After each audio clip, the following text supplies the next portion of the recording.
bonsoir à toutes et à tous les amis, c'est Luc, j'espère que vous allez bien. Donc aujourd'hui, nouvelle vidéo tuto 7DS donc pour battre le boss de la collaboration. Donc là en l'occurrence, on va faire deux différents, donc surtout deux équipes différentes en fait. Donc l'équipe sur ma Jap, tout simplement parce que déjà de 1, la Jap est un plus petit compte que celui de Maglo. Donc ce qui va vous prouver que ça reste possible même sur des plus petits comptes. Et de 2, tout simplement aussi parce que je n'ai pas le ban sur Maglo. Donc pour vous présenter l'équipe que je vais vous présenter, c'est un petit peu compliqué si j'ai pas le perso. Donc là en l'occurrence ici, on va utiliser Meliodas, Escanor Merlin, le ban bleu, donc le nouveau, celui qui est appelé ban Gojo par tout le monde, et puis le Gosser LR. Ce que je vais faire aussi, c'est que, là vous ne le voyez pas, mais à côté, j'ai tout simplement donc un petit guide que j'ai fait. Il est petit, je vous le montrerai pas à l'écran, cependant, vous le retrouverez dans la description et puis en commentaire épinglé. Voilà, tout simplement. Donc, il y aura donc celui de la Jap et puis celui de l'aglo. Donc, ce que j'entends par celui de la Jap et celui de l'aglo, c'est pas en fait spécifique par rapport à la version du jeu, c'est-à-dire que vous ne devez pas utiliser une équipe pour l'aglo et puis une pour la Jap, vous pouvez les utiliser pour les deux et vice-versa. Mais c'était fait surtout pour vous dire qu'il y en a une que je peux ne faire que sur ma Jap, d'où le fait que c'est sur la Jap, et une sur l'aglo. Donc ici, on va partir donc encore une fois avec une équipe 7DS basiquement. Donc pour les équipements, on va voir qu'avec Meliodas, on veut de l'attaque critique. Avec Escanor Merlin, on veut de la vie défense. Et puis en fait, on veut de la vie défense un petit peu partout, hein, donc sur le Gosser, sur le ban. Et puis pour faire plus de dégâts et terminer plus rapidement, on va prendre un plat d'attaque. Et donc avec ça, on est parti. Donc ici, ce qu'on va faire, on va commencer par déjà utiliser le talent de Meliodas pour éviter qu'il prenne trop de dégâts. Donc ensuite, vous vous en doutez, mais on va faire sa mono-cible. On va utiliser également la mono-cible d'Escanor Merlin. On va utiliser la mono-cible de Ban. Et puis, on va finir par la mono-cible de Meliodas, pardon. J'allais faire celle d'Escanor Merlin, mais non, ici, c'est bel et bien celle de Meliodas qu'on veut faire. D'ailleurs, honnêtement, on n'est pas obligé de la faire ici, parce que vous allez voir qu'on va faire normalement suffisamment de dégâts. En tout cas, vous pouvez soit la garder. Moi ici je trouve que c'est mieux de s'en débarrasser, mais vous pouvez soit la garder, donc soit vous en débarrasser comme moi. Moi je vous conseille de vous en débarrasser puisque elle fait vraiment pas beaucoup de dégâts, donc c'est plus intéressant de s'en débarrasser. Donc là maintenant, ici, on va pas s'embêter, hein, ça va être très très simple. Si vous avez deux mono-cibles d'Escanor Merlin, c'est un one-shot, sachez-le. Donc là ici, malheureusement ce n'est pas mon cas, mais on va quand même se faire plaisir, donc on va faire celle d'Escanor Merlin. Vous savez quoi, on va même faire, pardon, celui de Meliodas, tout simplement parce qu'il y a un petit malus qui se pose. Escanor Merlin, on va même faire son AOE, et puis, on va monter l'aspect... Vous savez quoi, on peut même monter l'aspect d'Escanor Merlin. Donc on va pas se gêner, on va faire ça, voilà, hop. Donc dans le guide ici, à ce moment-là en fait, la raison pour laquelle je sais pas trop ce que j'étais un peu en train de réfléchir à ce que je faisais, c'est tout simplement parce que j'ai juste écrit si vous avez deux monocycles d'Escanor Merlin, vous avez terminé. J'ai pas écrit plus parce que j'ai pas eu d'autres en fait situations jusqu'ici. Donc ça fait partie des situations que je vais pouvoir lister. Je ne vais pas lister toutes les situations possibles parce que ça me prendrait beaucoup trop de temps et puis ça ferait que bah, c'est un petit guide écrit pour les personnes qui préfèrent les guides écrits, voilà, donc c'est en disant ça, je fais référence donc aux commentaires qu'on m'a donné. Donc là, on va utiliser donc notre talent, et puis, honnêtement, hein, avec le peu qui reste, on n'avait même pas besoin de l'utiliser, on pouvait juste faire l'aspect, et ensuite, après, voilà, vider notre main, enfin, peu importe. Mais bon, dans la situation où vous n'avez pas eu l'aspect par exemple et que vous avez des singles de Meliodas, bien évidemment vous utilisez son talent et puis tout simplement vous tapez le plus possible avec le Meliodas ou encore avec vos autres persos, donc de toute façon peu importe, juste vous terminez. Alors, donc ça c'était pour la Jap. Donc c'est surtout en fait l'équipe 7DS, puisque l'équipe qui va suivre, c'est une équipe démon. Et donc pour l'aglo, on va partir donc sur une équipe démon à quelques détails près, hein, parce que Merlin n'est pas vraiment un démon. Il y a quelques petites modifications, en fait, donc Meliodas c'est toujours en attaque critique, cependant on a donc PV défense pour Tristan et pour le roi démon, et Escanor Merlin a plutôt un stuff d'attaque critique, tout simplement parce que ici il va nous servir encore plus que sur Majap, ou que encore plus pour l'équipe 7DS. vous pouvez bien évidemment le mettre en attaque critique quand même, hein, donc ça dépend en fonction de vous. Si vous trouvez que vous mourrez facilement avec Escanor Merlin, auquel cas vous pouvez lui mettre de la vie défense, mais bien évidemment le critique, c'est tout aussi bien. Toujours donc le plat d'attaque, et puis donc comme vous l'avez vu, on part en augmentation, plus 2. Donc là ici, donc ça va être un petit peu plus différent. Donc là en l'occurrence, vous allez voir. Donc l'avantage de l'équipe 7DS par rapport à cette équipe, c'est-à-dire que si vous pouvez faire l'équipe que je vous ai présentée à l'instant, enfin celle d'avant en tout cas, prenez l'autre. Parce que, vous avez vu, on a pu attaquer au premier tour, tout le monde a survécu, voilà voilà. Ici c'est pas le cas. Si jamais on attaque, on va perdre tout le monde. On va perdre Escanor Merlin, on va perdre le Roi Démon, et il va nous rester Tristan et Mélodas. Ici c'est pas ce qu'on veut. Donc là, on va monter l'aspect d'Escanor Merlin, tout simplement. Enfin, on va le monter le plus possible.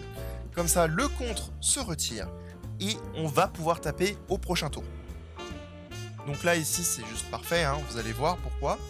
Mais on va pouvoir, en fait, faire le plus de dégâts possible avec Escanor Merlin. Le Mélodas, honnêtement, il est plus là pour offrir donc un petit peu son contre et puis pour taper, bien évidemment. Mais Escanor Merlin, ici, reste quand même le principal DPS, on va dire. Donc là, vous allez voir, hein, donc on va faire tout simplement donc la mono-cible. Vous savez quoi, on va même faire d'abord la mono-cible de Mélodas, tout simplement pour mettre le debuff. Donc je vous le montrerai après, puisque sur la Jap, j'aurais été incapable de vous le traduire. Donc on va faire la single de Escanor Merlin, pardon, puis de Tristan, et enfin celle de Escanor Merlin. Donc là, voilà, c'est là-haut, hein. Là, vous voyez, dégâts subis plus 70%, réduit le taux de récupération finale de 7%, pour chaque tranche de 5 PV perdu, blablabla. En fait, surtout, c'est le dégâts subis plus 70%, c'est ça qui est le plus intéressant. Notamment avec, avec des DPS tels qu'on a là, donc Escanor Merlin, même Tristan, en réalité, fait de très très bons dégâts, ou tout simplement le Mélodas. Donc là, dans la situation qu'on est ici, le contre va finir pour nous. Sauf si vous n'avez pas de chance et qu'il fait sa spé, auquel cas vous allez devoir terminer après. Mais bon, là ici on a eu de la chance, on n'a eu aucune spé. En tout cas, il ne nous en a pas fait. Donc là, la spé, on se l'est gardé pour ce moment-là. Pas exactement celui-là, enfin, vous verrez pourquoi. En fait, l'aspect va mettre le flamme de l'oblitération. Flamme de l'oblitération, c'est ce qui lui permet en fait de rester au-delà de 50% de sa vie. C'est-à-dire que si jamais on perd le reste de notre équipe, et bien malgré tout, on gardera Escanor Merlin midlife. Donc là ici, donc on va faire donc l'aspect. On va faire l'AOE du Roi Démon. C'est honnêtement, c'est sa seule raison. Il est là pour notamment mettre en fait un bouclier tout simplement sur nos alliés. On va ensuite utiliser l'AOE d'Escanor Merlin, non, l'AOE pardon de Mélodas pour s'en débarrasser, purement et simplement. Et puis de même pour celle de Tristan, on va s'en débarrasser. Vous pouvez aussi d'ailleurs l'utiliser, enfin vous pouvez aussi utiliser la single, enfin, la mono-cible du Roi Démon pour vous vider la main. Le seul avantage qu'il y a en fait à taper avec Tristan et Mélodas, c'est qu'on va faire des dégâts, là où le Roi Démon va juste faire patience. Donc c'est la raison pour laquelle je vous ai pas dit de l'utiliser. Donc là en l'occurrence à cause de la corrosion, on a perdu en fait le shield sur le Roi Démon, mais bon c'est pas grave. On est plus, en fait le shield était plus là en fait pour protéger nos persos au moment où ils devaient attaquer. Donc là ici, vous allez utiliser le talent de Mélodas tout simplement toujours pour résister au contre. Vous allez utiliser donc sa mono-cible si vous l'avez. Si vous ne l'avez pas, vous êtes dans une situation un petit peu plus complexe, mais c'est pas grave.